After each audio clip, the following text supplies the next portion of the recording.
ಭಾರತದಲ್ಲಿ ಸಮಯಕ್ಕೆ ತಕ್ಕಂತೆ ಅನೇಕ ಸಾಮ್ರಾಜ್ಯಗಳು ಹುಟ್ಟಿಕೊಂಡವು. ಅನೇಕ ಸಾಮ್ರಾಜ್ಯಗಳು ಇತಿಹಾಸದ ಪುಟಗಳಲ್ಲಿ ತಮ್ಮದೇ ಆದ ಸ್ಥಾನವನ್ನು ಪಡೆದುಕೊಂಡವು.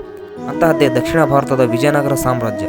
ಸಂಗಮ ಮನೆತನದ ಸಹೋದರಗಳಾದಂತಹ ಹರಿಹರ ಮತ್ತು ಬುಕ್ಕರಾಯರು ಕ್ರಿಸ್ತಶಕ 1336ರಲ್ಲಿ ಈ ಸಾಮ್ರಾಜ್ಯವನ್ನು ಸ್ಥಾಪನೆ ಮಾಡುತ್ತಾರೆ. ದಕ್ಷಿಣ ಭಾರತದ ಇತಿಹಾಸದಲ್ಲೇ ಸುವರ್ಣ ಅಕ್ಷರಗಳಿಂದ ಬರೆಯಬೇಕಾದಂತಹ ಸಾಮ್ರಾಜ್ಯವೆಂದರೆ ಅದು ವಿಜಯನಗರ ಸಾಮ್ರಾಜ್ಯ. ವಿಜಯನಗರದ ಅರ್ಥವೇ ಗೆಲುವಿನ ನಗರ ಎಂದರ್ಥ. ವಿಜಯನಗರ ಸಾಮ್ರಾಜ್ಯದ ರಾಜಧಾನಿಯಾದ ಕಿಷ್ಕಿಂಧೆ ಈಗಿನ ಹಂಪಿಯಲ್ಲಿ ಬಂಗಾರದ ನಾಣ್ಯಗಳನ್ನು ಮತ್ತು ವಜ್ರ ವೈಢೂರ್ಯಗಳನ್ನು ಸೇರಿನ ಮುಖಾಂತರವಾಗಿ ಹಂಪಿಯ ಮಾರುಕಟ್ಟೆಗಳಲ್ಲಿ ಅಳೆಯಲಾಗುತ್ತಿತ್ತು ಎಂದು ಹೇಳಲಾಗುತ್ತದೆ. ಈ ಗತವೈಭೋಗವನ್ನು ನೋಡಿದಂತಹ ಕಣ್ಣುಗಳೇ ಪುಣ್ಯ ಮಾಡಿದ್ದವು ಎಂದು ಹೇಳಬಹುದು.